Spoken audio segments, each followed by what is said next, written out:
Start कर लेते हैं। आप रिसर्च करके बताइए। बच्चे next is agriculture sector. Agriculture sector during वही साल पीरियड हमारा कौन सा 1950 टू 1990। ठीक है। इन द प्रीवियस चैप्टर हमने ये बात करी थी कि कैसे एग्रीकल्चर सेक्टर जो है हमारा before British, during British and post British, मतलब हमने कैसे सबसिस्टेंस से कहाँ पे बिल्कुल जंप मारी बेटा, कमर्शियलाइजेशन पे, राइट। सो बच्चे यहाँ पे at the time of independence the land tenure system was characterised by intermediates, बहुत सारे बीच विचोले जिसको बोलते हैं इंटरमीडिएट्स, मतलब मिडिल मैन बहुत सारे थे जिनको हम क्या कहते थे, जमींदार। ठीक है। वो क्या करते थे, हमारे गवर्नमेंट और वो जो हमारे टेनेंट्स है उनके बीच में होते थे, राइट। जिनका लैंड अलॉटेड था, राइट, वो क्या करते थे, लगान बहुत ज्यादा लेते थे और आगे गवर्नमेंट को दे देते थे, राइट। सो बच्चे लो प्रोडक्टिविटी थी बहुत ज्यादा। ठीक है। इस वजह से इंडिया को बच्चे इंपोर्ट करना पड़ गया। सोचो कहाँ हमारा जो सेक्टर, जो इकोनॉमी थी वो क्या थी, एग्रीकल्चर ड्रिवन थी।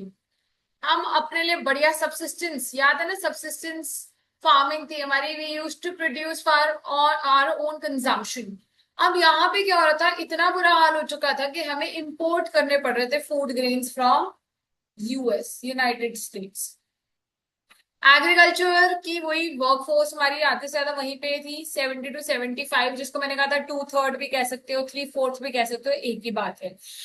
आधे से ज्यादा मतलब majority of our population was in agriculture, yes. So agriculture development was focused right from the first 5 year plan. तो मेन तो स्टार्टिंग से हमारा था ही बच्चे।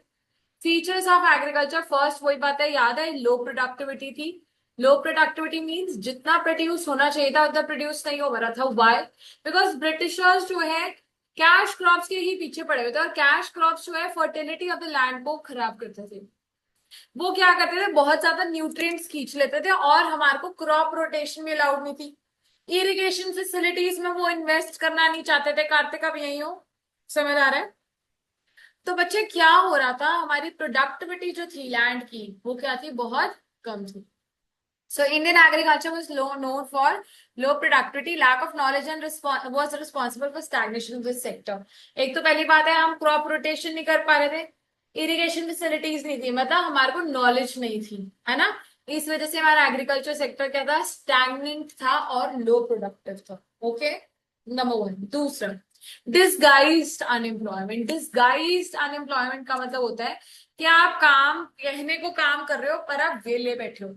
मतलब एक पीस ऑफ लैंड पे जहां पे सिर्फ 3 लोगों की जरूरत है, वहां पे 5 लोग काम कर रहे हैं, तो कितने लोग फालतू के लगे हुए हैं, दो आए नहीं। नाम सेक के लिए, for the sake of the name they are working, right, but are they actually adding something? Answer is no. So that type of situation is known as disguised unemployment.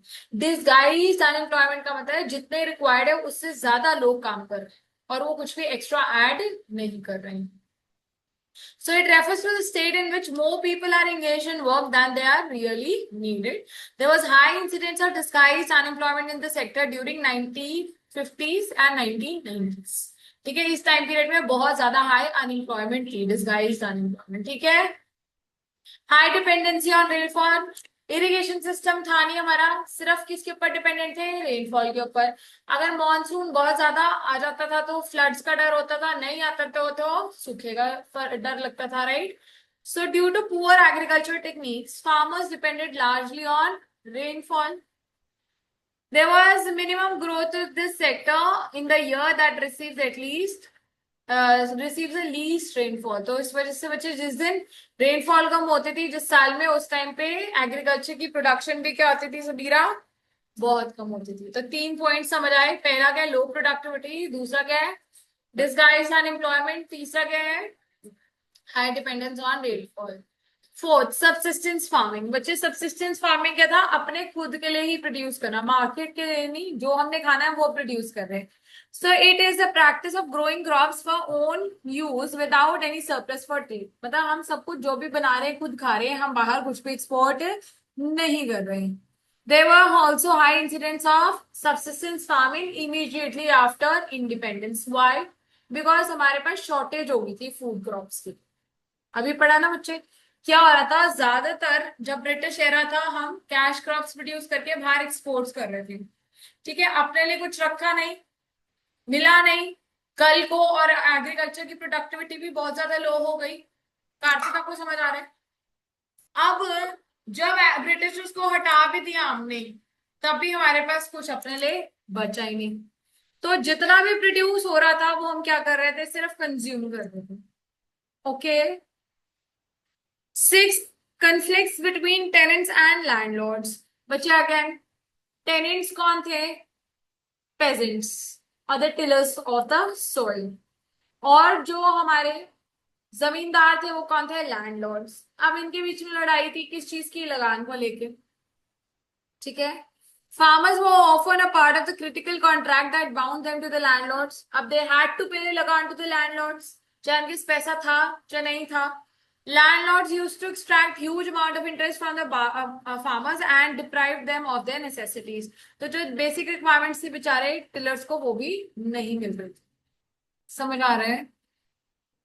Next is small land holdings. बच्चे अब क्या होता था, आपके पास land तो था but बहुत छोटा छोटा हिस्से में था। तो उससे क्या प्रॉब्लम होती है बच्चे? कार्तिक उठ जाओ।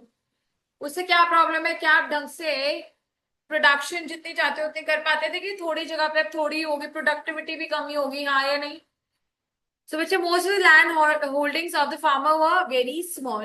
Small land holdings is a hindrance, मतलब रुकावट है in the process of agriculture growth, as farming can only be carried out on labor intensive techniques. मशीनें यूज नहीं कर सकते थे क्योंकि जगह ही बहुत कम होती थी। तो हल कहाँ चलाओगे? ट्रैक्टर से, है ना? So, moreover, farmers used to produce, which is obviously less due to small land holdings for their own use rather than sell in the market. जब आपके जगह ही कम है तो खाने के लिए अपने लिए पहले सोचोगे ना, मार्केट के लिए तो बाद में सोचोगे। So again, हेडिंग क्या बचे? फीचर्स या problem of agriculture. Number one क्या है? लो productivity of agriculture. Number two, disguise unemployment. Number three, dependence upon rainfall. Number four, subsistence farming. Number five, yes हमने ये नहीं पढ़ा ना। There were many obsolete technologies and harvesting machines. Harvesting was generally done by manual. हाथों से करते थे, इंसान करते थे, मशीनें तब नहीं थी। फर्टिलाइजर्स, HYV सीड्स हमारे पास उस टाइम पे नहीं थी, तो खुद ही सब कुछ काम करना पड़ता था। Next is conflict between tenants and landlords. Next, small land holdings. Yes, समझ आया? Next is policies for growth in agriculture. बच्चे अब हमने बात क्या करी कि हमने 5 ईयर प्लान्स करे। अब हमारे को ये था, वैसे तो हमारा मेजर काम क्या था? एग्रीकल्चर का। ठीक है।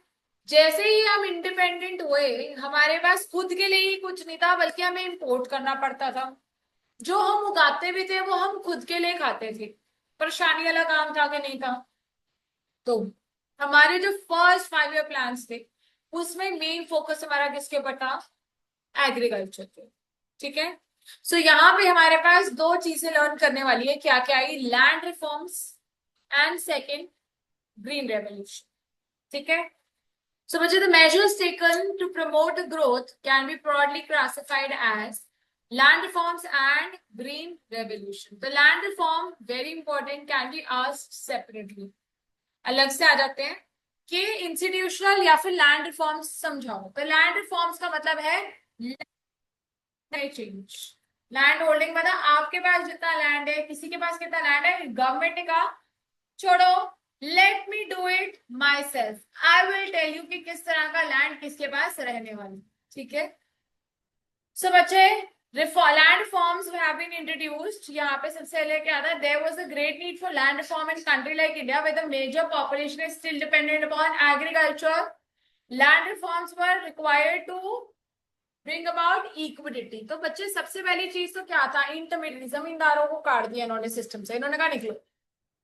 ठीक है। सारे जमींदारों को बीच में से हटा दिया।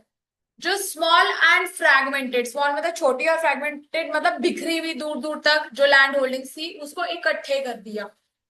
ठीक है। मतलब से सपोज आपका एक लैंड चंडीगढ़ में 46 में, एक मोहाली में 82 में है, एक पंचकुला में कह लो 26 में, अलग अलग जगहों पे है। कितना मुश्किल है एक इंसान के लिए एक ही टाइम पे 3 जगह पे ट्रैवल करना। तो गवर्नमेंट क्या करती थी? कहती थी सुनो, आप तीनों लैंड मुझे अपने दे दो, ठीक है, फिर मैं क्या करूंगी, आपको एक जगह पे ही 3 लैंड के मुकाबले जगह दे दूंगी, ठीक है। उसके बाद ऐसे लोग जिनके पास बहुत ज्यादा लैंड था, गवर्नमेंट ने कह दी सीलिंग लगा कि आपके पास इतने एकड़ से ज्यादा लैंड नहीं होगा, तो क्या होता था, आपके पास जितनी थ्रेशोल्ड लिमिट थी, कह दिया से सपोज 5 एकड़ 100 एकड़ हो गए, 50 एकड़ लगा लो, सपोज मैंने जाना 50 एकड़ लैंड एक इंसान के पास, उससे ज्यादा नहीं। तो अगर आपके 50 से ज्यादा लैंड होता था, वो क्या कर लेती थी, गवर्नमेंट ले लेती और फिर वो बांट देती उन लोगों के पास जिनके पास लैंड नहीं था, ठीक है। तो ये कुछ रिफॉर्म्स थे। फिर उसके बाद HYV सीड्स इंट्रोड्यूस करे, जिससे हमारे पास क्या है, ग्रीन रेवोल्यूशन आए पंजाब और हरियाणा हमारी side, northern side. Abolition of intermediate सबसे पहले काम था, इंडियन गवर्नमेंट ने क्या किया, इंटरमीडिएट्स को क्या कर दिया, खत्म कर दिया और टिलर्स को ओनर बना दिया। टिलर्स मतलब जो टेनेंट्स थे, जो काम कर रहे थे, उनको क्या बना दिया, ओनर बना दिया लैंड का, ठीक है। The abolition of intermediaries brought about 200 lakh tenants into direct contact with the government। तो उससे जब हमारे क्या हुआ, बच्चे जमींदार हट गए तो कौन रह गया, गवर्नमेंट और आप, मतलब हम जो भी टिलर्स रह गए थे, डायरेक्ट कॉन्टैक्ट हो पाता था, yes. The abolition, then the ownership rights guaranteed to the tenants gave them the incentive to increase output। बच्चे अगर आपकी ही जगह हो गई तो अब क्या चाहोगे, आप बच्चे से अच्छा आउटपुट और ज्यादा से ज्यादा आउटपुट करना चाहोगे, आपके पास मीन्स भी आ जाएंगे, इंसेंटिव भी आ जाएगा, मोटिवेशन आ जाएगी ना काम करने की, हाँ या नहीं, क्योंकि खुद की चीज है, राइट। सो ओनरशिप राइट्स जो है उससे आउटपुट भी इंक्रीज हुआ और कंट्रीब्यूशन एग्रीकल्चर में भी इंप्रूव हुई। However the goal of equity was still not served by the abolition. पहला, क्योंकि in some areas former zamindar continued to own large land areas by making use of some loopholes in the organization legislation, sorry। कह रहे हैं फिर भी equity तो नहीं आ पाई, क्यों नहीं आ पाई, क्योंकि जो जमींदार थे उन्होंने बीच में लॉ में ही, लूप होल का मतलब होता है कि एक लैंग्वेज को आप मरोड़ के अपने फेवर में कर लेते हो। आप कहते हो इस लैंग्वेज, इंग्लिश है, इंग्लिश के बहुत सारे मीनिंग्स होते हैं, हमने ये वाला मीनिंग चूज कर लिया, समझ गए, उसको लूप होल कहते हैं। क्या कहते हैं, लूप होल, जहां पे आप फायदा उठा सकते हो लैंग्वेज का, सिचुएशन का। अब तो हमारा इंडियन लीगल सिस्टम इतना स्ट्रांग हो चुका है कि उसने हर एक लेजिस्लेशन में जो भी लॉ है उसका मीनिंग खुद ही कह दिया, कह रहा है इंटरप्रिटेशन। हमारे इस कहने का मतलब ये है, अपना दिमाग नहीं लगाएंगे, कोई और मतलब इसका नहीं है, ठीक है जी। तो लूप होल्स को उठाया और फिर जमींदार ने अपने पास ही लैंड को रखे रखा। दूसरा, in some cases tenants were evicted and zamindars claimed as self contributors. और दूसरी चालाकी क्या हुई होगी, उन्होंने कहा होगा कि हमारा ही लैंड है, हम ही काम करते हैं, यहाँ पे कोई टेनेंट है ही नहीं हमारे पास, तब भी उनके पास लैंड रह गया, हाँ या नहीं। Number 3, even after getting the land ownership, poorest agricultural laborers did not benefit from the land reforms। Why? Because उनके पास फिर भी पैसे नहीं थे कुछ करने के, ठीक है। फिर सेकंड चीज क्या है, लैंड सीलिंग। ये क्या है, मैक्सिमम लैंड होल्डिंग्स जो कि आपके पास गवर्नमेंट ने अलाउ करी, ठीक है। सो बियॉन्ड स्पेसिफाइड लिमिट क्या होता था, लैंड होल्डिंग्स जो है किसके पास चल जाती थी, गवर्नमेंट के पास, किसके पास, गवर्नमेंट के पास, ठीक है। एंड उन लोगों को दी दी जाती थी जिनके पास लैंड नहीं था, ठीक है। 2 पॉइंट समझ आए। Then the purpose of land sealing was to reduce the concentration of land in a few hands। Main मकसद क्या होगा कि सिर्फ कुछ ही लोगों के पास लैंड ना हो, बल्कि सबके पास लैंड होना जरूरी है।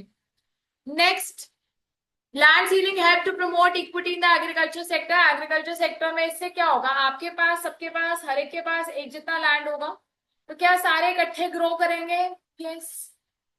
However, land sealing legislation was challenged by big landlords। फिर भी बिग लैंडलॉर्ड्स ने लड़ाई करनी शुरू कर दी कि हमारे पास तो 2000 एकड़ लैंड है, आप मुझे 50 कैसे दे सकते हो, रोएंगे ना वो लोग, यस। उन्होंने लड़ाई करी। दे डिलेड इट्स इम्प्लीमेंटेशन, जिसकी वजह से इसकी जो लागू होना था लैंड सीलिंग, वो बहुत डिले हो गया, ठीक है। It was very it became a very long process. They delayed the time जिसमें रजिस्ट्रेशन करके वो क्या करते थे, अपने रिलेटिव्स के नाम पे प्रॉपर्टी करा देते थे, अपने नाम को छोड़ के, मतलब मैंने पिटिशन डाल दिया, और हमें पता है कि हमारी इंडिया में केस सालों साल चलता है। अब केस चल रहा है, मैंने क्या किया, मैंने किसी और रिलेटिव के नाम पे प्रॉपर्टी कर दी, अपने बच्चे के नाम पे कर दी, अपनी बहन के नाम पे कर दी, अपने भाई के नाम पे कर दी, अपनी हस्बैंड वाइफ के नाम पे सबने करनी शुरू कर दी, सास ससुर मदर फादर किसी के भी सबके नाम पे अलग अलग करनी शुरू कर दी। उससे क्या हुआ? क्या आपके पास अकेले के पास इतना लैंड रहेगा? नहीं। अकेले के पास रहा क्या बुक्स में? नहीं। बट ओनरशिप फिर भी आपके कंट्रोल आपके पास है ना? Next, regulation of rent. To put an end to the excessive and illegal extortion from the cultivators, rent जो है गवर्नमेंट ने कह दिया कि जितनी भी वैल्यू है क्रॉप की, से सपोज 1 लाख का मैं क्रॉप उगा पा रही हूँ, तो रेंट कितना होगा? ओनली 33.33%। ठीक है, 33,333 रुपए से ज्यादा आप रेंट नहीं ले पाओगे। तो कितनी वैल्यू तक का रेंट गुरप्रीत? ये देख मारियो स्केप, 1/3 एग्जाम्पल दिया मैंने। राइट बच्चे, रेंट, रेंट कितना एक्सट्रैक्ट कर सकते थे? Only 1/3 of the crop value. Next, cooperative farming. Cooperative farming क्या होती है? हम सब इकट्ठे मिलके एक लैंड को ओन करके अपनी रिसोर्सेज लगा के पूल इन करके क्या करते थे? एग्रीकल्चर को बेटर करते थे, उसको कोऑपरेटिव फार्मिंग कहते हैं। सो cooperating farming was promoted to enhance bargaining power of the small holders. Collectively, the farmers could. Hello.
Cooperative farming कर रहे हैं हम। Cooperative farming was promoted to enhance bargaining power of small holders. अब आप लोग जिनके पास थोड़े थोड़े लैंड्स हैं, उनकी भी तो सुनवाई हो सके, तो उन्होंने क्या किया? दे जॉइंट हैंड्स टुगेदर। उन्होंने कहा अगर हम सारे एक एक, आप अलग आवाज लगाओ, आप सारे अलग अलग आवाज लगाओ, तो हो सकता है कि करोड़ों में आपकी आवाज ना सुनी जाए, पर अगर इकट्ठे एक ही आवाज लगाओगे तो सबको सुनेगी।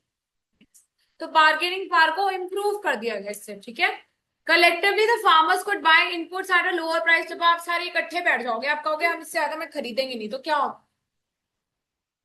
जो सेलर है वो कम में बेचेगा ना आप लोगों को? यस, बेचेगा। And sell they produce at higher price. आपने कहा इससे कम में मैं नहीं बेचता, तो क्या करेंगे? मार्केट में वही प्राइस बन जाएगा, हाँ या नहीं? समझ आइए कोऑपरेटिव फार्मिंग। तो क्या कौन से तरीके थे? सबसे पहले इंटरमीडियरीज को हटा दिया, abolition of intermediaries. Number 2, land ceilings. Number 3, regulation of rent. Rent कितना कर दिया? 1/3 of the value of the crop. Next, cooperative farming, जिसमें इकट्ठे होके बार्गेनिंग पावर को इंप्रूव किया गया। Conclusions: Land reforms were successful in Kerala and West Bengal because governments of these states were committed to the policy of land reforms. कह रहे हैं कि कहाँ पे ज्यादा सक्सेसफुल हुआ? Kerala and West Bengal. Important MCQ. ठीक है, unfortunately other states did not have the same level of commitment because of the large inequality. ठीक है, then a new agriculture strategy, green revolution in India, ये कहाँ पे हिट हुई? हमारी साइड पे। ठीक है, और जो लैंड रिफॉर्म्स थे वो कहाँ पे हिट हुए? केरला एंड वेस्ट बंगाल। कहाँ पे? तो बच्चे, the new agriculture strategy was adopted in India during the third plan. Which plan? Green revolution कब आया? थर्ड प्लान में। कौन से साल में? The traditional agriculture practices followed in India were gradually replaced with modern technology and agriculture practices. The aim was to raise agriculture production and productivity. Main कारण क्या था कि हम agriculture productivity को improve कर सकें? Yes. In selected regions through introduction of modern inputs like fertilizers, credit, marketing facilities, etc. किसके through modernise कर पाओगे? क्रेडिट दोगे, काम करने में हेल्प करोगे, प्रोडक्टिविटी इंप्रूव करोगे, यस और नो? तो बच्चों यही रीजन थे, इसी तरीके से किया। ग्रीन रेवोल्यूशन को हम क्या बोलते हैं? Technical reforms. क्या कहते हैं? ऊपर जो थे लैंड रिफॉर्म्स को क्या कहते हैं? Institutional reforms. क्या? ये कौन से हैं? Technical reforms. So at the time of independence about 75%, एक ही बात है, कुछ भी आप लिख सकते हो, 2/3 मैंने बहुत बार बताया, ठीक है। 27% और sorry 75% of the population was dependent upon agriculture. Agriculture जो है वो किसके ऊपर डिपेंडेंट था? बोलो, मॉनसून के ऊपर, ठीक है। In case of shortage of monsoon क्या होता था? फार्मर्स जो है उनको बहुत प्रॉब्लम्स आती थी। अगर बहुत ज्यादा बारिश हो जाती थी तब भी फ्लड्स की प्रॉब्लम होती थी, ड्रेनेज की प्रॉब्लम होती थी। Moreover productivity in agriculture sector was low due to outdated technology and absence of required infrastructure. ना इरिगेशन था, ठीक है, ना ड्रेनेज थी, वो इंफ्रास्ट्रक्चर में आ गया। उसके अलावा हमारे पास कोई प्रॉपर टेक्निक्स भी नहीं थी, ना हमारे पास कोई ट्रैक्टर्स थे, ना हमारे पास कोई अच्छे सीड्स थे, ना फर्टिलाइजर्स थे, कुछ भी नहीं था, ठीक है। सो इसकी वजह से बच्चे, as a result intensive and continued efforts of many agriculture scientist, इसकी वजह से बहुत सारे साइंटिस्ट जो है एग्रीकल्चर में, उन्होंने क्या किया? एक तरीका निकाला जिसके थ्रू हमारी स्टैग्नेशन को खत्म किया गया, और उसका नाम क्या था बच्चे? Green revolution. क्या था? इसमें बच्चे हमने HYV that is high yield variety seeds जो है 1966 में इंट्रोड्यूस किए। कौन से साल में? ठीक है। यहाँ पे बच्चे India adopted HYV programme in the 1966 which was successful because of HYV seeds. HYV क्या हुआ? Yes, high yield variety seeds, ठीक है। इसमें आपको irrigation facilities and fertilisers, pesticides use करने की हेल्प मिलती थी। इसको ग्रीन रेवोल्यूशन इसलिए बोला जाता है, क्यों? अब ये क्या है? ग्रीन रेवोल्यूशन है क्या? It refers to the large increase in production of food grains due to high yielding variety, और मिरेकल सीड्स भी बोलते हैं इसको। क्या बोलते हैं? Yes, specially for wheat and rice. इसी की प्रोडक्शन ज्यादा हुई थी, व्हीट की और राइस की। Green revolution is spectacular advancement in the field of agriculture. आज के टाइम पे भी ग्रीन रेवोल्यूशन ये HYV की तरफ से ही चल रहा है, बट अब क्या हो रहा है? आज के टाइम की बात कर रही हूँ। फेज, ये भी इसको छोड़ के ऑर्गेनिक पे दोबारा से लोग जा रहे हैं, ठीक है ना। तो doctor Norman E Borlaug, an American agricultural scientist, is considered to be the father of green revolution. कौन है? डॉक्टर नॉर्मन ई बोरलॉग, ठीक है जी। He is awarded Nobel Prize in 1970 for breeding, breeding मतलब bringing और inventing, ठीक है, multiplying higher yielding varieties. In India, it was mainly founded by M.S. Swaminathan. देखो, बाहर जिस बंदे ने इसको लेके आया नाम, वो था डॉक्टर नॉर्मन ई बोरलॉ, और इंडिया में इसका मेन समर्थन या कह लो इसको सपोर्ट किसने किया? MS स्वामीनाथन ने। किसने? ये शक्ल है, MS Swaminathan, father of green revolution in India. In India,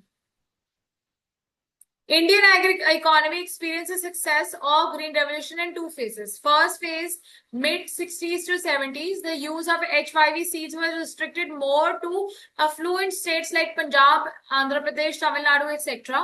Further, HYV seeds primarily benefit the wheat growing regions only. तो 60s-70s में कहाँ कहाँ हुआ था ये? इधर देख के बोल, पढ़ क्या रहे हो तुम? नहीं, यहाँ पे कर क्या रहे हो फिर, अगर आप सुन ही नहीं रहे हो कुछ? 60s-70s में बच्चे कहाँ का हुआ, कुछ तो बोलेंगे। पंजाब, आंध्र प्रदेश, तमिलनाडु में। और कौन सी, किसकी ग्रोथ ज्यादा हुई बच्चे? व्हीट की। किसकी हुई है? व्हीट की। सेकेंड फेज बच्चे उसके बाद शुरू हुआ 70s-80s में, जिसमें HYV technology spread to a large number of states and benefited more variety of crops. Again, दो जो हमारी ग्रीन रेवोल्यूशन थी वो दो हिस्सों में बटी। एक हिस्सा था जो कि कब था? 60s-70s। ठीक है, और वो कहाँ पे रिस्ट्रिक्टेड था, ओनली टू अफ्लुएंट ना, अभी बढ़िया कंट्रीज में, स्टेट्स में, जैसे कि पंजाब, आंध्र प्रदेश एंड तमिलनाडु, जहाँ पे ज्यादा प्रोडक्शन किसकी थी, टी। यस। उसके बाद सेकंड फेज इसका कब स्टार्ट हुआ, 1980s में, जो कि सबको स्प्रेड हुआ, पूरी कंट्री वर्ल्ड वाइड स्प्रेड, ठीक है।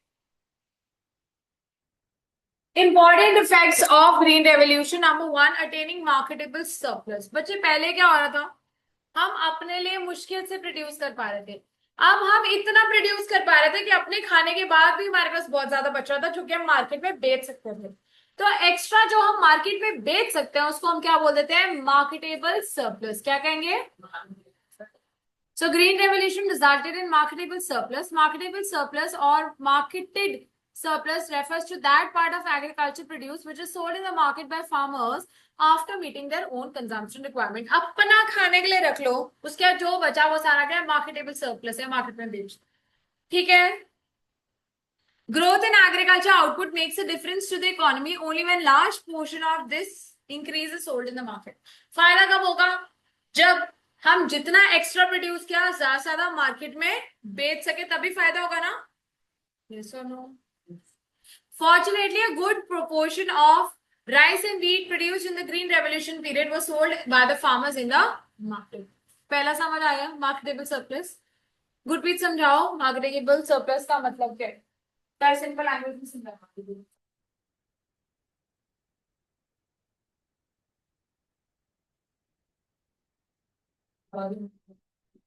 सेल्फ कंजम्पशन वाले तो ये क्या है, मुझे सारा ठीक है। और ये हम कर पा रहे थे, यस। कौन से प्रोडक्ट्स के लिए कर पा रहे थे, wheat and rice. Next is buffer stock of food grains. Buffer stock क्या होता है, इमरजेंसी के लिए स्टॉक करना, जो कि आज भी गवर्नमेंट करती है to meet any sort of contingency. जब कोविड-19 था तो उस टाइम पे सब economy was at standstill, government क्या कर रही थी, जो बफर स्टॉक स्टोरेज में जो सामान पड़ा था वही आगे मार्केट में बेच रही थी। ठीक है। So the concept of buffer stock in India was introduced in the fourth five-year plan। कौन से साल में, fourth five-year plan। It refers to the reserve। reserve मतलब बचा हुआ, ठीक है, रिजर्व संभाल के रखा गया, of a commodity to be used at the time of emergencies। Government of India maintained buffer stock of food grains। पहला, to release food grains through PDS, public distribution system। Government क्या करती थी, कहती थी मेरे पास सारा एक्स्ट्रा फूड क्रॉप जमा करा दो, और जिनको जैसे जरूरत होगी मैं वहां से डिस्ट्रीब्यूट करती ही रहूंगी। और वो क्या है, पब्लिक डिस्ट्रीब्यूशन सिस्टम बोलते हैं उसको, पीडीएस क्या बोलते हैं। जैसे आज भी राशन लेने जाओ, आधार कार्ड में जो बिलो पॉवर्टी लाइन वाले होते हैं आधार कार्ड लेके जा सकते हैं, तो उनको पीडीएस के थ्रू ही क्या मिलते हैं, ये राशन मिल जाता है। ठीक है। Meet emergency situations like crop failure और नेचुरल डिजास्टर। जब क्रॉप फेलियर मतलब जब जिस साल प्रोडक्शन नहीं हुई, या जिस टाइम पे नेचुरल कैलामिटीज के थ्रू कहीं पे खाना नहीं आ पाया, तो वहां पे गवर्नमेंट जो है इन्हीं स्टॉक से सामान देती थी। ठीक है। सो अगेन पढ़ क्या रहे हैं, बोलो। ग्रीन रेवोल्यूशन का इंपॉर्टेंस पढ़ रहे हैं, जिसमें नंबर वन क्या है, marketable surplus, number two is buffer stock. Clear है दो बातें। Number three, benefit to low income groups. बच्चे, as a large proportion of food grains were sold in the farmers by the farmers in the market, the price decline. जब भी supply ज्यादा होती है, price क्या होता है, हमेशा कम हो जाता है। जब मार्केट में बहुत ज्यादा सामान बिक रहा है तो फार्मर्स क्या करेंगे, जब बहुत ज्यादा प्रोडक्शन हो रही है, क्या वो महंगे महंगे दामों पे बेच सकते हैं, कि उनको कम से कम में बेचना पड़ेगा, जो भी रेट होगा उसमें बेच देंगे ना बेटा, जो कोई भी खरीद रहा होगा। सो प्राइसेस डिक्लाइन हो गए। लो इनकम ग्रुप्स, जिनको पहले बहुत ज्यादा पैसा खाने पे और इन सब चीजों पे खर्च करना पड़ता था, अब उनके लिए सामान सस्ता हो गया, तो वो अब कम पैसा खर्च करके खाना खा सकते हैं, हाँ या नहीं। So, बच्चे, who spent a large proportion of their income on food benefit from this decline in relative prices। जो प्राइस relative मतलब comparative, पहले 100 रुपए की चीज थी, अब 70 रुपए की है, तो कम पैसा ही खर्च करना पड़ रहा है ना बेटा, तो फायदा हुआ ना लो इनकम ग्रुप वालों को। yes। Increase in employment. बच्चे, ग्रीन रेवोल्यूशन से ज्यादा प्रोडक्शन हुई होगी, ज्यादा प्रोडक्शन की वजह से ज्यादा लोगों को क्या मिली होगी, एम्प्लॉयमेंट मिली होगी। ठीक है। So green revolution helped in generating employment opportunities and led to effective use of labor and absorption of excess labor force in agriculture. जितने एक्स्ट्रा फालतू के डिस्गाइज्ड अनएम्प्लॉयड लोग बैठे थे उनको भी काम मिला. उसके अलावा जिन लोगों को पहले काम ही नहीं था उनको भी और काम दिया गया in agriculture because of green revolution. Okay. Self sufficiency मतलब पहले याद है हम यूएस से इंपोर्ट करने लग गए थे. अब हमारे को क्या इंपोर्ट्स की जरूरत थी कि हम खुद के लिए प्रोड्यूस कर रहे थे enough. So the spread of green revolution technology enabled India to achieve self-sufficiency in food grains. India was no more dependent upon foreign countries in this regard. So एक बार ये दोबारा से देख लो फिर मैं रिस्क इन्वॉल्व कराती हूँ. जल्दी से नजर मार लो. मैंने ना बुक फोन में देख लो. देख लो.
देखो डाउट है तो फटाफट पूछो.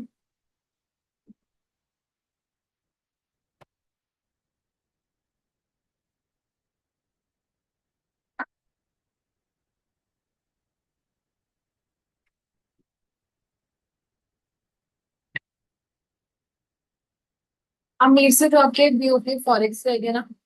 आपकी किसी और के तो नहीं बीओपी फॉरेक्स आ रहा. अब बच्चे हम दोनों ऑनलाइन कनेक्ट कर लेंगे क्लासेस में. तो अगर इनको ऑफ दूंगी तो हम मेरे से कर लेंगे. चलो बच्चे risk. Number one risk of paste attack. Pesticides क्या होते हैं कीड़े होते हैं जो लग जाते हैं. तो बच्चे बहुत बड़ा डर था ना. देखो अब इतनी ज्यादा फसल उग रही है तो पेस्टिसाइड्स पेस्ट तो आएंगे. उसके लिए उनको मारने के लिए एक दवाई भी चाहिए थी. हाँ या नहीं. तो उसको हम क्या कहते हैं स्प्रिंकल करना पेस्टिसाइड्स. तो मुझे एक बात बताओ अगर पेस्टिसाइड्स कीड़ों को मारते हैं तो अगर हमारे अंदर गए हमें भी नुकसान देंगे. So which HIV was more prone to attack by the pests. So there was a risk to the small farmers who adopted this technology to lose everything in the pest attack. अब वो भी लोग जो कि इतने अमीर नहीं थे फार्मर्स उनको क्या डर था कि अगर मेरे पास जिनके पास देखो सीड्स तो उन्होंने खरीद लिए जैसे तैसे सब्सिडीज में मिलेंगे आगे हम पढ़ेंगे. अब उनको क्या डर था कि अगर कीड़े लग गए फसल में तो उसको खत्म कैसे किया जाए. तो उनको ये डर था कि नहीं था. यस था. फिर however this risk was considerably reduced by services rendered by research institutions established by the government. तो यहाँ पे पेस्टिसाइड्स का ओरिजिन हुआ. ठीक है. जिसको छिड़क के क्या होता था पेस्ट जो है नहीं लगते थे कीड़ा नहीं लगता था. Okay. Number two is risk of increase in income inequalities. Again जो इनपुट्स थे HYV सीड्स थे फर्टिलाइजर्स थे बच्चे वो कह रहे हैं बहुत महंगे थे. तो महंगी चीजें अमीर तो खरीद पा रहे थे. हाँ या नहीं. लेकिन जो गरीब फार्मर्स थे क्या वो कर पा रहे थे वो नहीं कर पा रहे थे. तो इस वजह से सब्सिडीज आगे मैंने कहा कि इंट्रोड्यूस हुई थी. ठीक है. So there was a risk that costly inputs required under green revolution will increase the disparity. ठीक है. Between small and big farmers only because big farmers could. देखो जो अमीर है वो तो खरीद पा रहा है तो उगा पा रहा है तो बेच पा रहा है वो तो और अमीर हो रहा है. जो गरीब है वो खरीद नहीं पा रहा उगा नहीं पा रहा बेच नहीं पा रहा तो वो और गरीब होगा. सो इस वजह से इनकम डिस्पैरिटी और ज्यादा वाइड होगी. ठीक है. दो रिस्क समझ आए. However, due to favorable steps by the government, these fears did not come true. The government provided low interest rate पे ही लोगों को inputs. बहुत सस्ते में कह दिया, HYV सीड्स आपको प्रोवाइड किए जा रहे हैं. Since small farmers could obtain these inputs, the output on the small farmers equal to the large output of the farms. Yes or no? तो छोटों को भी उतना ही उगा पा रहे थे, बेच पा रहे थे जितना का बड़ा अपनी जगह पे उगा पा रहा था. As a result green revolution से छोटे और अमीर सबको फायदा हुआ. Okay, now next is general reforms, या फिर इसको अदर रिफॉर्म्स भी बोलते हैं. पहली चीज पैसा, क्रेडिट. ठीक है. Cooperative societies and rural development banks, जिसको RRBs के नाम से भी बोलते हैं आज, have been established to meet the finance requirements of the farmers. कौन से बैंक्स बचे? Cooperative banks and rural banks. Yes, regional rural banks, rural development banks, कुछ भी कह सकते हो. इसकी वजह से वो लोग जो कि फार्मर्स है, रूरल एरियाज में, उनको क्रेडिट मिल पा रहा था. यस, मिल पा रहा था. Commercial banks also provided credit to the farmers. NABARD, that is National Bank for Agriculture and Rural Development. Important underline can be asked. Now, what is the full form of NABARD? So, the full form of NABARD is, बोलेंगे, National Bank for Agriculture and Rural Development. Again, National Bank for Agriculture and Rural Development. Yes. Was established to provide credit facilities in 1982. कौन से साल में? Next is minimum support price, MSP, जिसके लिए अभी थोड़ा time पहले भी पंजाब में बहुत ज्यादा लड़ाई हुई थी, सारे फार्मर्स इकट्ठे हो गए थे, याद है. अब MSP क्या है, मिनिमम सपोर्ट प्राइस क्या है? ये वो वाला प्राइस है जिसमें गवर्नमेंट कहती है कि तुम अपना मार्केट में सामान बेचो. अगर तुम्हारा सामान मार्केट में नहीं बिकता, मैं तुमसे से कम इस रेट पे सामान खरीदूंगी. समझ गए? तो यहाँ पे क्या, मिनिमम कम से कम प्राइस, जिससे गवर्नमेंट फार्मर्स को सपोर्ट कर रही है कि अगर कोई और नहीं खरीदेगा तो your left overs will be purchased bye me. Right. अब ये क्या था, गवर्नमेंट ने हेल्प करने के लिए फार्मर्स को ये स्कीम चलाई. अब आज के टाइम में क्या प्रॉब्लम हो रही है, वो गंदी फसल जो होती है ना, गवर्नमेंट को कह रही है कि ज्यादा से ज्यादा प्राइसेस में खरीदो, तो क्योंकि मार्केट में तो कोई गंदा चीज खरीदेगा नहीं. यस और नो? तो ये लड़ाई, समझ गए? सो मिनिमम सपोर्ट प्राइस क्या है? It is a price supported by the policy initiated by the government to encourage small farmers to increase production. कहते थे तुम उगाओ, तुम्हारा कोई नहीं खरीदेगा तो मैं खरीदूंगी, गवर्नमेंट कहती थी. ठीक है. और वो भी प्राइस फिक्स हो जाता था. ओके, जिसको हम प्राइस फ्लोर पढ़ते थे +1 में. It is in this policy government fixes a higher price than the market price. Market में 50 रुपए का बिक रहा है, गवर्नमेंट कहती है कोई बात नहीं, मैं 55 रुपए का या 52 रुपीज का खरीदूंगी. ठीक है. If the farmers were not able to sell the produce in the market, ठीक है, then the government will purchase it at all the increase prices. Okay.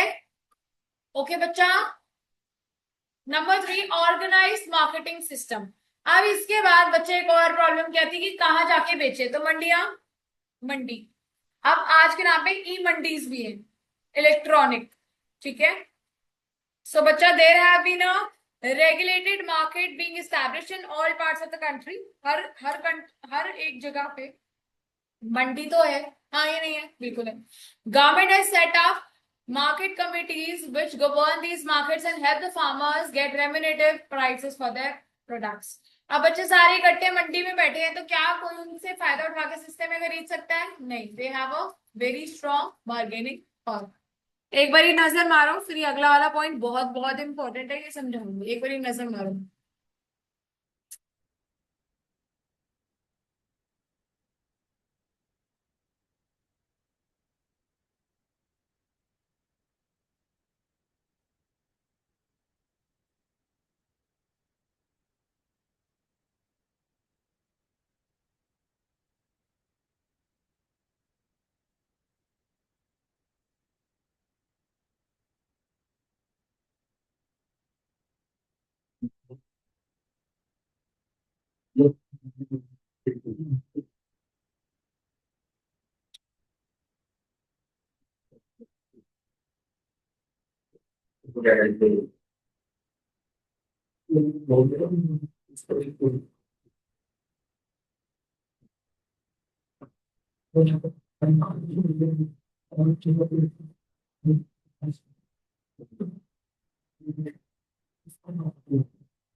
Doubt है?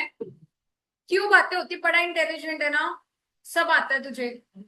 मत बात करो करो यार, तुम्हारे को पता है मेरे को इरिटेशन होती है जब तुम बात करते हो फालतू में। या तो ना एक बच्चा जो बहुत बढ़िया परफॉर्म कर रहे हो, क्लास में 100% अटेंटिव हो, उसको मैं कुछ कह भी नहीं सकती। Mark this is very very important, very important, subsidies mark करेंगे।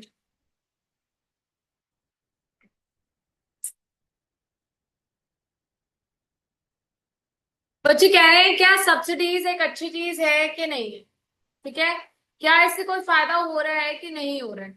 सो debate over subsidies in agriculture. Number one, subsidy in context of agriculture means that the farmers get inputs at a lower price than the market prices। Market में कोई चीज 100 रुपए की मिल रही है, government कहती है कोई बात नहीं तुम 70 रुपए दे दो इसके, तो 30 रुपए की क्या है, सब्सिडी है, ठीक है। इन अदर वर्ड सब्सिडी क्या, एक फाइनेंशियल असिस्टेंस है, फाइनेंशियल मतलब पैसे से रिलेटेड, असिस्टेंस मीन्स हेल्प, ठीक है, जो कि क्या कर सकते हैं, वेलफेयर कर रही है इससे गवर्नमेंट, हाँ या नहीं। So during the initial phase agri green revolution के बच्चे जो H5 सीड्स थे वो क्या थे, बहुत महंगे थे, इस और रिस्की भी थी क्योंकि पता नहीं था कि इससे ग्रोथ होगी कि नहीं होगी। New technology was being looked upon as risky by the farmers. लोगों को डर लग रहा था कि हम पैसे लगाए, पता नहीं हमारी फसल उगे ना उगे, सब डर रहे थे। सो इट वॉज नेसेसरी कि गवर्नमेंट क्या करे, सब्सिडीज दे और लोगों को इंसेंटिव दे। इंसेंटिव मीन्स एक चांस दे, वो दे, हेल्प करे कि किसी भी तरीके आप क्या करो, H5 सीड्स को यूज करो, उसकी टेक्नोलॉजी को यूज करो। However, with the passage of time, there has been a debate over huge amount of subsidies। देखो अब प्रॉब्लम क्या है, ये प्रॉब्लम नहीं, डिबेट ओवर सब्सिडीज। अब ये कह रहे हैं क्वेश्चन क्या है, क्वेश्चन ऐसा आता है, with the passage of time there has been a debate over huge amount of subsidies granted by the government। give arguments in favor and against, ऐसा क्वेश्चन आता है, ठीक है, और ऑलमोस्ट हर बार ही आता है। कह रहे हैं कि सब्सिडीज गवर्नमेंट दे रही है, ठीक बात है, लेकिन क्रिटिक्स जो है वो कह रहे हैं कि क्यों दे रहे हो, ये तो गलत बात है। आगे गवर्नमेंट जो है हमारी कोई अमीर तो है नहीं है, सेल्फ सफिशिएंट तो है नहीं है, आप चल रहे हैं, क्यों तुम लोगों को सब्सिडीज दिए जा रहे हो। तो इकोनॉमिस्ट है जिन्होंने कहा कि यार सब्सिडीज अच्छी बात है, देनी चाहिए। ऐसे ही कुछ लोग थे जिन्होंने कहा नहीं देनी चाहिए, ठीक है। So arguments in favour of subsidies का मतलब है, कौन कहता है कि सब्सिडीज देना अच्छी बात है।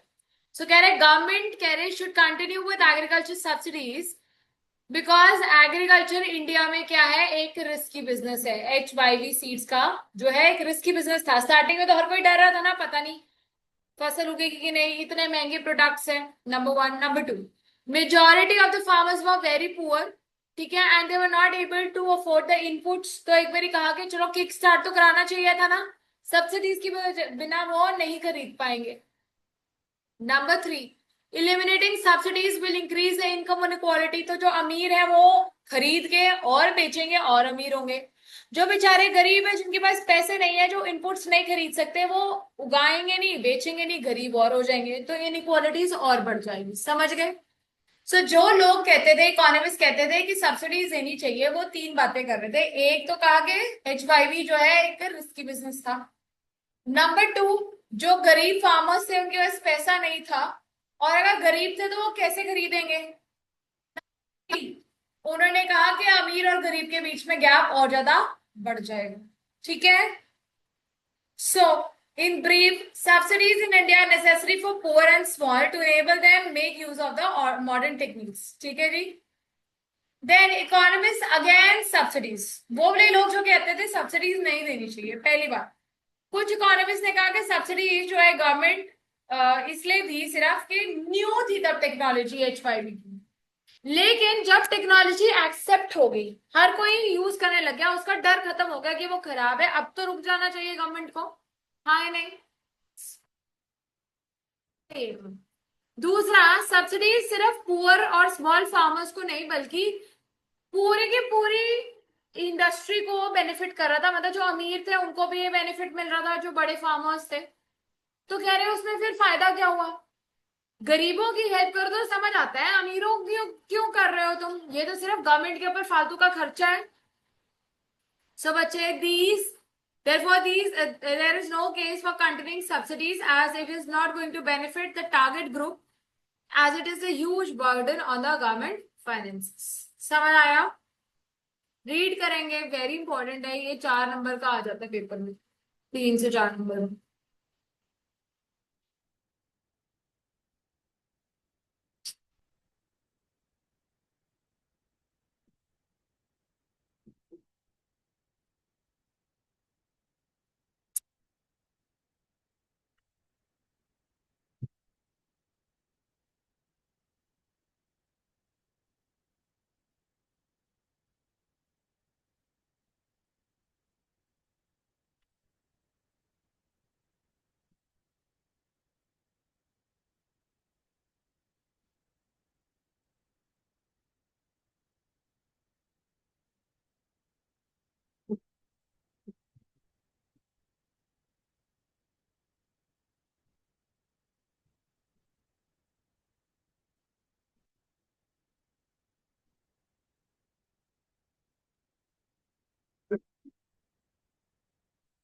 ये देखो, ऐसा एक और क्वेश्चन क्या है? Every coin has two sides. Debate over farm subsidies is one of such classic examples of the same. कि हर सिक्के के दो पहलू हैं, ठीक है, अच्छा और बुरा। तो कह रहे हैं उसके ऊपर बताओ कि क्या है। Justify the given statement in favour and against the subsidies, तो लिख देंगे बढ़िया तरीके से जैसे ऊपर लिखा था। एक बार रीड कर लो, आगे चलते हैं।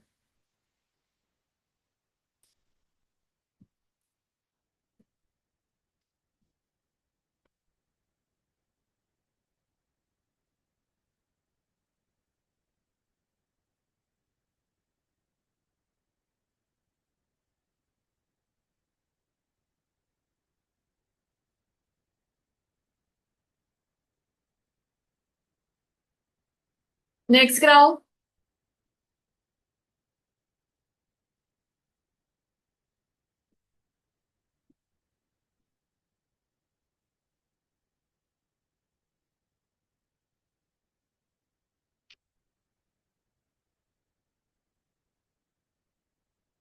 Gurpreet,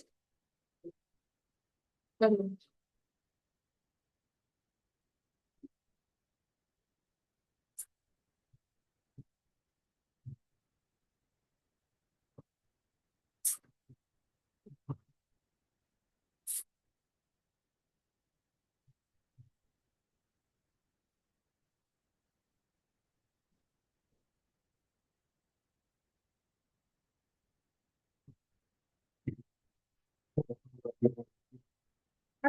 next is critical appraisal of agriculture development. मतलब क्रिटिकली अप्रेज करना, मतलब कि अच्छे में बुराई देखना या कमियां देखना, ठीक है। So Indian economies inherited stagnant and backward agriculture sector from the British rule. Stagnant था, बैकवर्ड था। सो इमीडिएटली गवर्नमेंट को कुछ मेजर्स लेने पड़े to improve the agriculture condition. Land reforms and great green revolution achievements थी, जिससे agriculture production और productivity improve हुई, number one. Number two, between 1950 90s there has been a increase in the agriculture productivity, और इससे productivity भी increase हुई। और productivity का मतलब क्या है सुनेंगे। एग्रीकल्चर प्रोडक्टिविटी का मतलब होता है कि 1 हेक्टेयर पे, 1 एकड़ पे आप कितना लैंड, कितना आउटपुट उगा सकते हैं, ठीक है। So agriculture productivity refers to the output per hectare of the land. 1 एकड़ पे आप कितना आउटपुट उगा सकते हो, उसको हम क्या कहते हैं? Agriculture productivity. As a result of green revolution India became self sufficient, है ना, अपने लिए अब हमारे को इम्पोर्ट करने की जरूरत नहीं थी, और उसकी वजह से जमींदारी सिस्टम भी खत्म कर दिया गया। Proportion of GDP between 1950-90 contributed by the agriculture declined, कम हो गया, but not the population depending upon it. देखो, लोग इतने ज्यादा उस पर काम कर रहे थे, डिसगाइज अनएम्प्लॉयमेंट बहुत ज्यादा थी, चाहे ग्रीन रेवोल्यूशन आई भी, फिर भी जीडीपी जितना कंट्रीब्यूट करना चाहिए था उतना फिर भी नहीं किया, ठीक है। Around 65% of the countries population, देखो अगेन, पहले 75 था, अब 65 हो गया, फिर भी मेजर है, majority yes. They were still dependent upon agriculture till 1990s। Agricultural output could have been grown with much less people working। क्यों? इसमें क्या होता है, डिस्गाइज्ड अनएम्प्लॉयमेंट होती है। बट एग्री इंडस्ट्रियल और सर्विस सेक्टर हमारे एग्जिस्टेंट थे ही नहीं। वो जब इतना काम ही नहीं कर रहे थे, क्या वो एक्स्ट्रा लोगों को अपने अंदर एम्प्लॉय कर सकते थे? नहीं, नहीं कर सकते थे। The involvement of such large proportion of population in agriculture was regarded as an important failure। कह रहे इतने सारे लोगों को आपने घुसा तो लिया, पर फिर भी 100% एम्प्लॉयमेंट आप किसी को दे नहीं पाए, तो ये क्या एक फेलियर है ना। इतने सारी स्कीमें निकालने के बाद भी हमारे लोग जो है वो जीडीपी नहीं इंप्रूव कर पाए एग्रीकल्चर से, हर एक को प्रॉपर एम्प्लॉयमेंट नहीं मिल पाई, तो it is a big failure. Okay, so this was agriculture. देखेंगे।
फोन नहीं देखना बेटा, पढ़ाई करनी है, बताएंगे।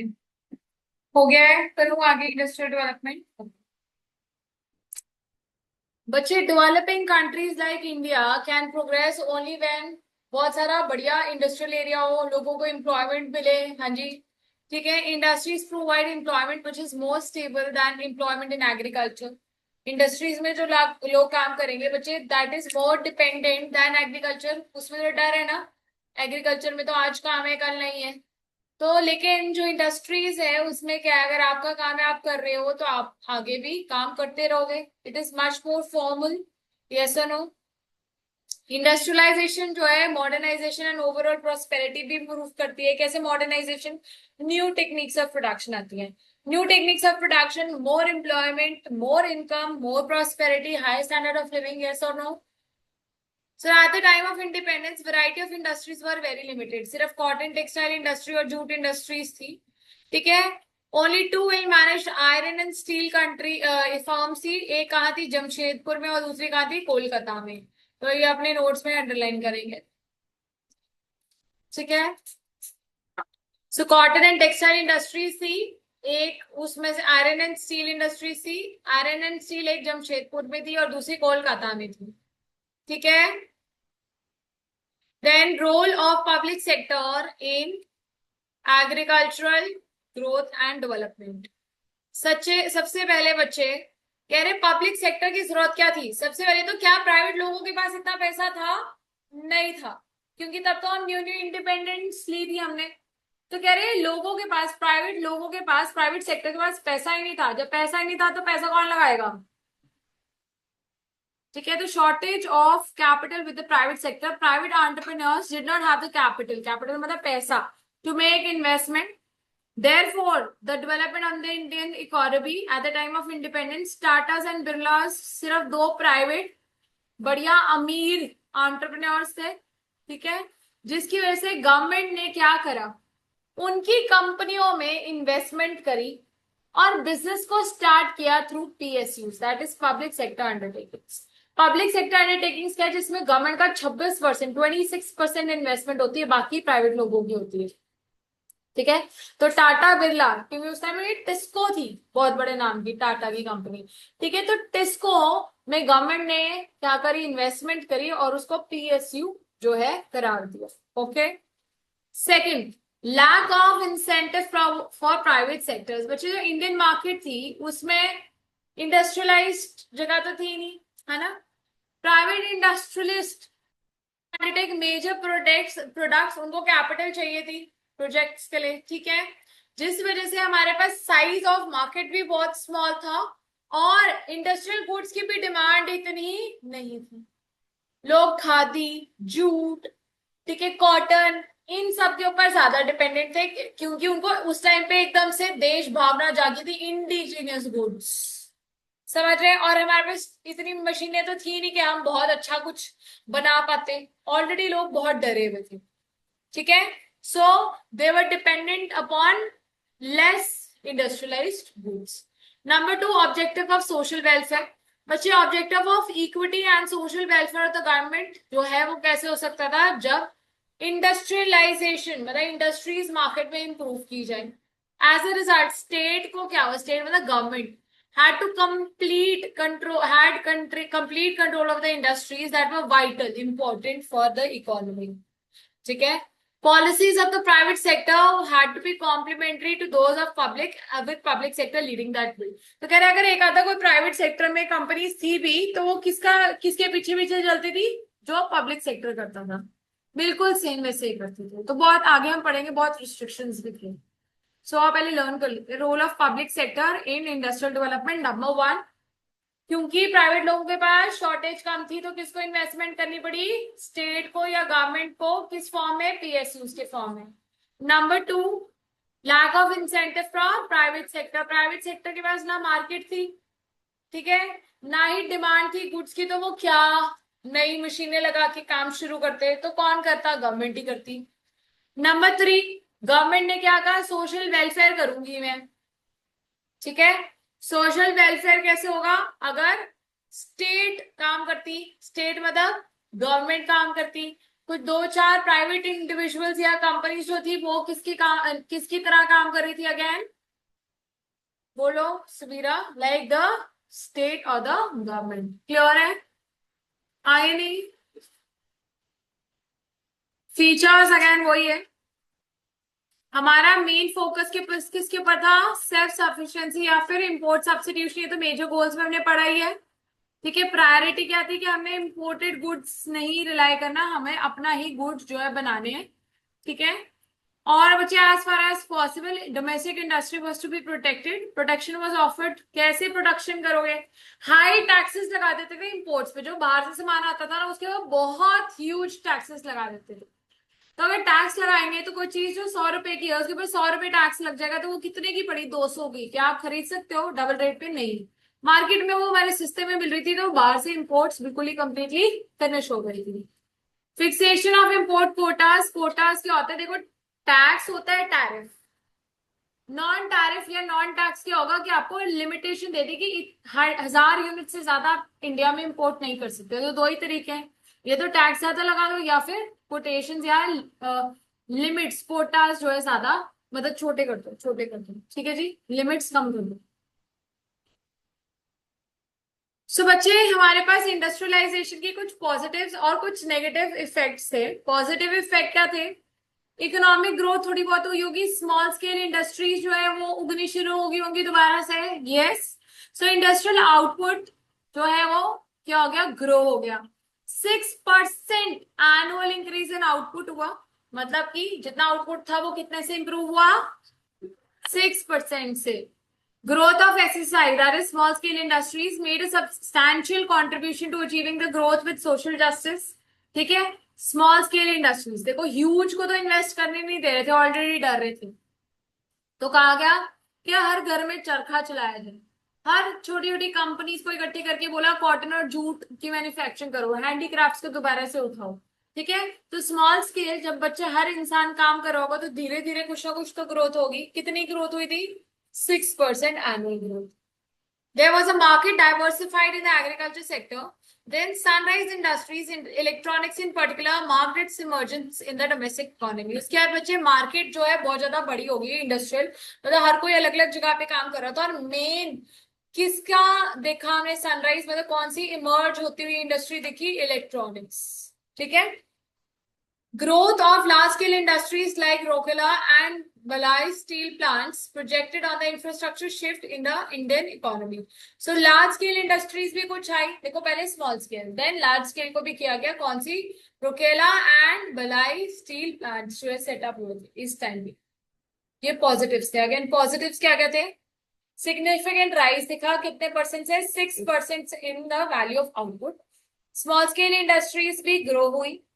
हमने डाइवर्सिफिकेशन देखी, मतलब बहुत ज्यादा डिफरेंट डिफरेंट एरियाज में ग्रोथ देखी इंडस्ट्रियल सेक्टर की, जिसमें से सबसे ज्यादा ग्रोथ किसमें हुई? इलेक्ट्रॉनिक्स में। नेक्स्ट फोर्थ लास्ट क्या है? Growth of large scale industries भी देखी गई, जिसमें से दो नाम क्या है? Rourkela and Bhilai steel plants. Okay. Negative impact, सब कुछ नेगेटिव्स भी थे। पब्लिक सेक्टर, मतलब जो government monopolies, monopolies means held और controlled owned by only the government. Government का मेन मकसद क्या था? Social welfare. प्रॉफिट तो उनके हाथ में आ नहीं रहा था बेटा। तो क्या आपको ये लगता है कि उनके ऊपर रिस्पॉन्सिबिलिटीज और वेट ज्यादा थे? तो उसको डेड वेट लेके कह सकते हैं कि इनएफिशिएंसीज थी, काम तो उनका बहुत स्लो था, बढ़िया काम नहीं था, अच्छा काम नहीं था, और कुछ खास वो पैसे भी जनरेट नहीं कर पा रहे थे। समझ गए? तो कह सकते हैं कि वो डेड वेट लेके भारी ऐसे बेफालतू का बोझा लेके घूम रहे थे। यस। ठीक है। So public sector monopolies gradually turned into a dead social weight. Inefficiencies, corruptions and leakage emerge as the principal characteristics. तो मतलब पब्लिक सेक्टर इंटरप्राइजेस में उस टाइम क्या क्या प्रॉब्लम्स थी? इनएफिशिएंसी, मतलब ढंग से काम नहीं कर पा रहे थे। उसके अलावा करप्शन। करप्शन मींस जो लोग इंसान नीचे से पैसा दे रहे थे, ब्राइब कर रहे थे, उनका काम तो हो रहा था, बाकियों का डिले हो जा रहा। And last is leakage. Leakage मतलब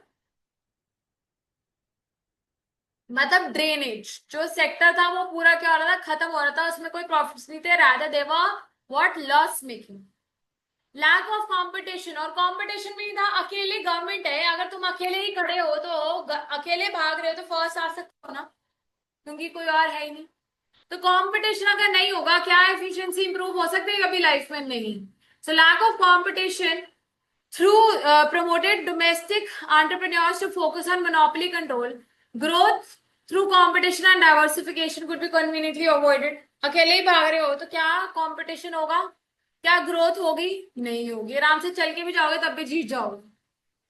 Saving foreign exchange through import substitution rather than generating it through export promotion proved to be an inefficient instrument. Imports completely बंद कर दिए, बोला घर में ही अपने उगाओ। ठीक है। अपनी इंडिजीनियस प्रोडक्शन करो, मतलब घर यहाँ पे इंडिया में उगाओ, इंडिया में खाओ। लेकिन हमारी सोच क्या आनी चाहिए थी? बाहर बेचो, पैसा कमाओ बाहर से। वो सोच नहीं चलाई, ये बोल दिया कि बाहर पैसा नहीं जाना चाहिए। अरे भाई, बाहर पैसा नहीं जाना चाहिए, बाहर से पैसा तो आना चाहिए ना। तो वो भी एक गलत डिसीजन रहा है इंडियन इकोनॉमी में। क्लियर है? आ जाओ।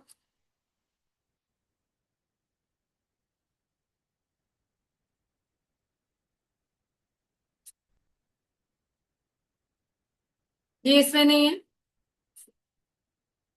कोई बात नहीं, फिर भी समझ आया।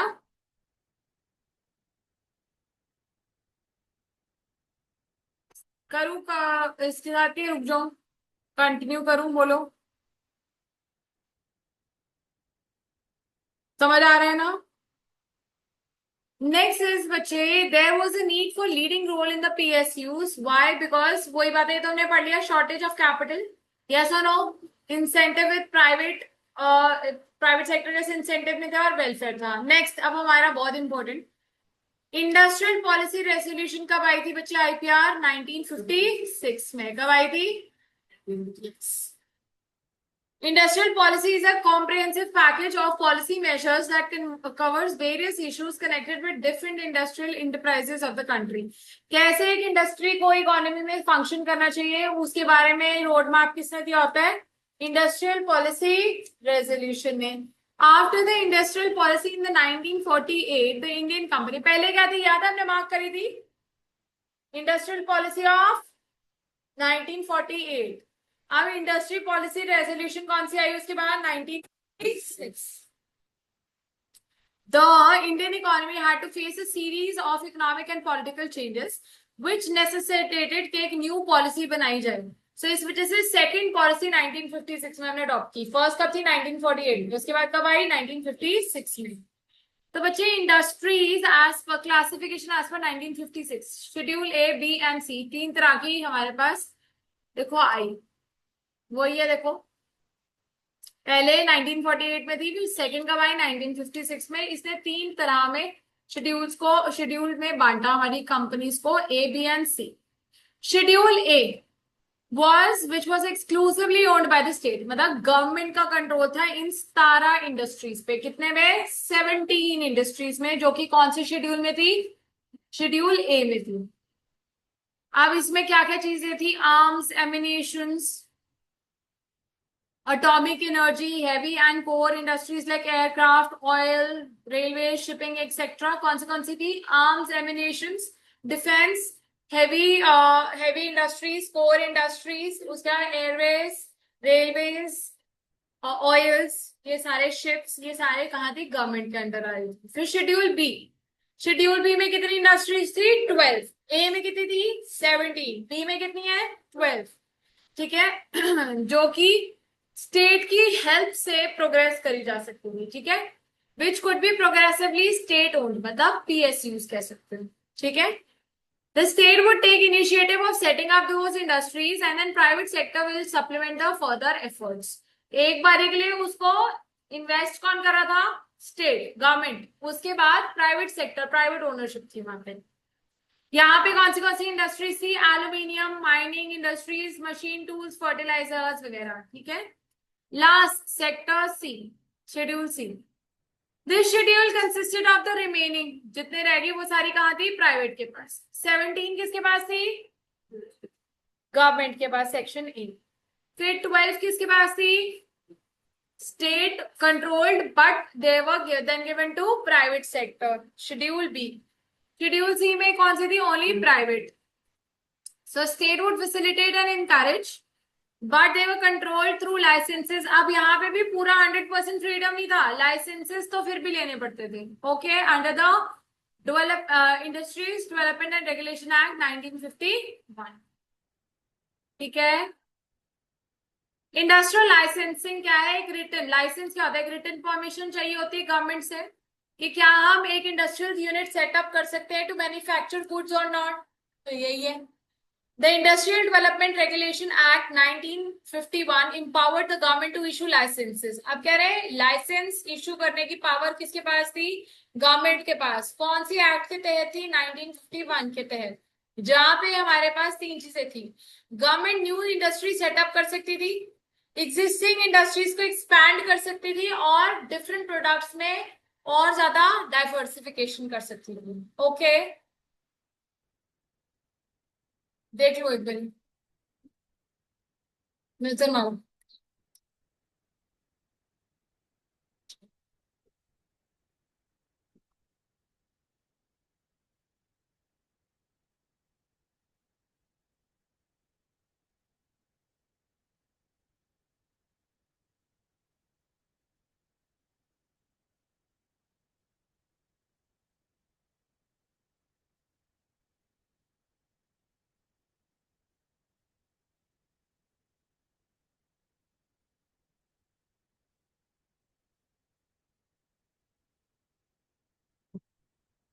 आगे गिराऊं? सो अगेन, क्या था बच्चे, एक इंडस्ट्रियल लाइसेंस एक रिटन परमिशन होती है गवर्नमेंट से ताकि हम मैन्युफैक्चर कर सके गुड्स को। अब ये कहाँ से आई थी गवर्नमेंट के पास? 1951 के एक्ट के थ्रू आई थी, जिसमें तीन ऑप्शंस थे, या तो आप न्यू कंपनीज को सेटअप कर सकते हो, एक्सपैंड कर सकते हो एक्जिस्टिंग को, या फिर डाइवर्सिफाई कर सकते हो। ठीक है। अब बच्चे, according to the industrial licensing, no new industry was allowed unless licence was obtained। कोई भी नई कंपनी इंडस्ट्री सेटअप नहीं हो सकती थी जब तक कि उसको लाइसेंस नहीं मिला था गवर्नमेंट से। Number one. Number two, licence easily मिल जाता था अगर आप बैकवर्ड एरियाज में इंडस्ट्रीज सेटअप करते। ठीक है। Number three, the purpose was to promote equality. हम चाहते थे कि रूरल एरियाज और मतलब अर्बन एरियाज सारे इक्वली ही डेवलप हो। ठीक है। Licences were needed even if the company wanted to expand. Okay. First, क्या कोई कंपनी या इंडस्ट्री सेटअप हो सकती थी गवर्नमेंट की परमिशन या लाइसेंस के बिना? नहीं। अगर बैकवर्ड एरियाज में मुझे सेटअप करनी थी तो वो कंपैरेटिवली इजी था। क्यों करते थे ऐसा? इक्विटी के लिए। लास्ट हमारे पास क्या आया कि अगर एक्सपैंड करना है तब भी हमें लाइसेंस की जरूरत होती है। ठीक है।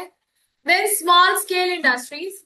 इन 1955 village and small scale industry committee, Karve committee, क्या नाम है? Karve, Karve, Karve, Karve, CARVE committee recognize the possibility of small scale industries to promote rural development। ये एक कमेटी है, Karve committee.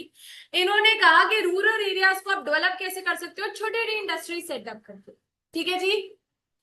Small scale industry is defined with reference to the maximum investment. पहले मतलब ये जब हम कंपनीज एक्ट भी पढ़ते हैं तो स्मॉल स्केल इंडस्ट्रीज क्या होती है, जहां पे आपको बोल दिया जाता है इससे ज्यादा कैपिटल इन्वेस्टमेंट नहीं होनी चाहिए, इससे ज्यादा सेल्स नहीं होनी चाहिए। ठीक है। तो कह रहे हैं वही बात है कि यहाँ पे मैक्सिमम इन्वेस्टमेंट बताई जाती है कि कितनी ज्यादा कैपिटल आप इन्वेस्ट कर सकते हो। This limit has change from 5 lakhs in 1950 to the present of 1 crore. इससे भी ज्यादा हो चुकी है, 5 करोड़ के आसपास, 40 sorry 4 crore, and turnover is 40 crore. ठीक है। वो लर्न करने की जरूरत नहीं है, सिंपल बस ये याद रखो कि अभी इंप्रूव हो चुकी है, इंक्रीज हो चुकी है। ओके। सो बच्चे, स्मॉल स्केल इंडस्ट्री सबसे पहले क्या करेगी, क्योंकि वो क्या होती है, लेबर इंटेंसिव होती है, इसमें ज्यादा मशीनें तो होंगी नहीं, तो क्या होगा, एम्प्लॉयमेंट जनरेशन होगी। यस, वो हो रही थी। Second, need for protection from big firms. बच्चे, जैसे ही हम एकदम से इंडिपेंडेंट हुए थे, गवर्नमेंट को डर था कि दोबारा से बड़ी बड़ी कंपनीज जो है अब इंडिया को दोबारा से हमारे सिर पे नाचने लग जाए, हमें दोबारा से कंट्रोल करने लग जाए। तो इस वजह से गवर्नमेंट क्या करती थी, बिग इंडस्ट्रीज को ज्यादा सेटअप नहीं होने देती थी, ओनली स्मॉल इंडस्ट्रीज को कहती थी थोड़ा थोड़ा, united we stand divided we fall. वो कहती थी टूटते रहो, कोई चक्कर नहीं, मेरे ऊपर तक आने की जरूरत नहीं है। Right? So small scale industries cannot compete with big industrial firms. They can flourish only when they are protected by large firms. ठीक है, large firms से अगर प्रोटेक्ट किया गया तभी तो छोटी छोटी उगेंगी। Yes. So various steps were taken. Number one is reservation of products. Government ने क्या कह दिया ये सारे जो प्रोडक्ट्स हैं सिर्फ स्मॉल स्केल इंडस्ट्रीज ही बनाएंगे। तो ऑब्वियसली फिर वो लार्ज बना सकती थी क्या? नहीं। So government reserved production of a number of products to the small. The criteria for reserving the product depends upon the ability to manufacture. Number two, various concessions. Concessions again means subsidies. छूट ज्यादा किसको मिलती थी? Small को। तो फायदा किनको होता था? स्मॉल को। ठीक है। आ जाओ अब यहां से देख लेते हैं बच्चे, यहाँ पे बहुत सारे बेनिफिट्स मिलते थे, वही बात है, बैकवर्ड को, और इक्वालिटी होती थी। स्मॉल स्केल किसने करी है? करवा ने। ठीक है। जिसमें वही बात है, पहले जो लिमिट थी वो 5 करोड़ 5 लाख थी, 5 करोड़ हो गई है, और अब उसके बाद मैंने आपको कहा और हो चुकी है। एम्प्लॉयमेंट जनरेशन होती थी, क्यों? क्योंकि यहाँ पे लोग हाथों से काम ज्यादा करते थे, लेबर इंटेंसिव होती थी, एंड प्रोटेक्शन हमें मिलती थी from big firms. Reservation of products होती थी इसी के अंदर ही। किसको दिया जाता था प्रोडक्ट? स्मॉल स्केल को कहते थे ये प्रोड्यूस करो। वेरियस कंसेशन बेनिफिट्स भी किसको मिलते थे? स्मॉल स्केल को। तो अब आपका होमवर्क क्या रहेगा, यहाँ तक आप सारा लर्न करके आएंगे। ठीक है। मंडे को मिनी मैं बता देती हूँ, शायद होगी फ्राइडे को भी की क्लास। ठीक है।